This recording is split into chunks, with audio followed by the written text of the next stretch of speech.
Hello, everybody out there in the social media land.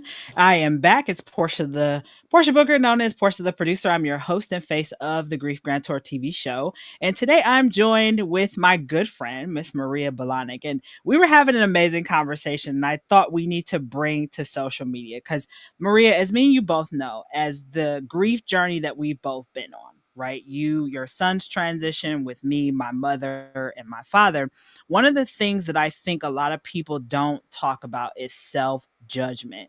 So Maria, can you maybe talk a little bit about that? What is self judgment and how does that maybe hinder our grief journey as far as us really reaching a space of peace? Thanks for asking, Portia. And as you said, our conversation yesterday was absolutely amazing, deep diving, right? Uh, Mhm. and this is it, self judgment. And half the time we don't even realize that we are doing it because it is in the unconscious level. And it's those could haves, would haves, should haves, if onlys. And it actually keeps us frozen in a Mm. spot where we are actually just judging ourselves for things that we may feel that we had not done, or Mhm. the actions that we did take, or it could be the words we said or didn't say. So it's that double-edged Yeah. sword sort of thing of like, did you do it? Did you not do it? And so whichever scenario we had done, we all of a sudden feel frozen in that. I always go, it's like if you are wanting to diet, and I'm going to use that as an example because we understand the dilemma with food at times, Mhm. Right. That's a conversation for another day. We're not gonna go there today. right? But as a comparison for your audience to understand is that, okay, I have a sweet tooth and I know that. So sometimes it's like the choice of, I mean, for me, it's a no brainer, a choice of a piece of cake or a steak. I'm vegetarian, steak wins all the time. However, you know, do we sit and enjoy the cake or do we eat the cake and then afterwards go, oh, I shouldn't have eaten it. I shouldn't have done this. And we beat ourselves up over it. And that's exactly what we do in grief. We berate ourselves for the actions or thoughts that we had or didn't have, the actions that we took or didn't have. And this all lives in our unconscious. And unless we bring it up forward into our consciousness to be aware of it, that's the only time that we can see it and disperse it in a way where it's like, okay, yeah, I got that. Okay, how now do I re rechange it? How do I Mhm. reframe it?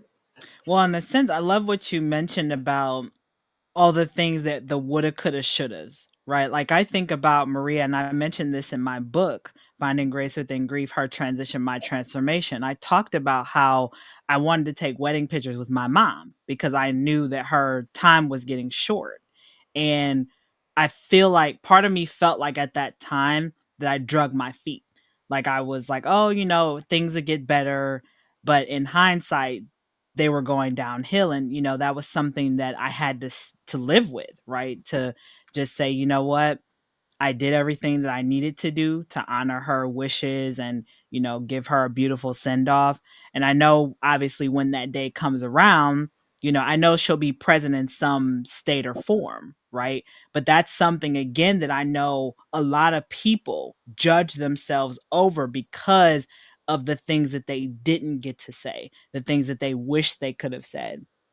And so, Maria, for you, what was maybe something that for your son who transitioned, what was something that you really judged yourself over through his transition that you wish you would have said to him?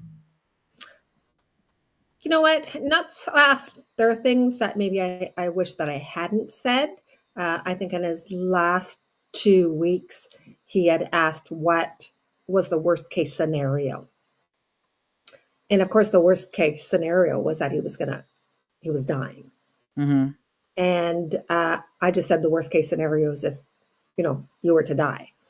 Um, And then I kind of went, oh, but we all are going to die. So that's, and that I kind of thought, oh, I feel like, should I have asked him what to him was his worst case scenario rather than, Mm.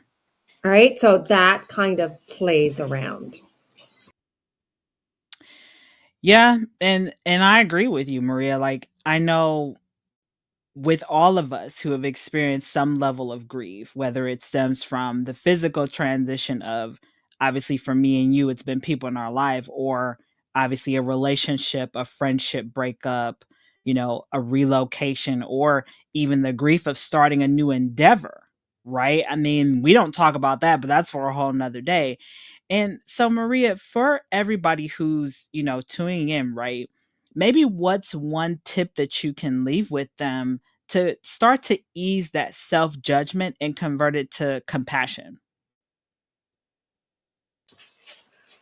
That's a great question. And realistically, is first of all being aware of what is there, like bringing the unconscious into the consciousness and bringing Mm, aware that awareness.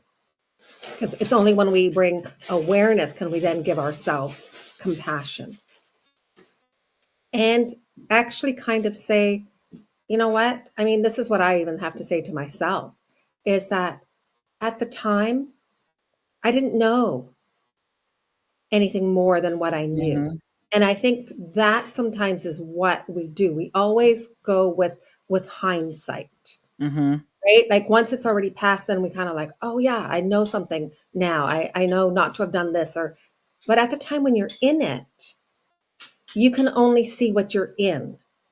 mhm.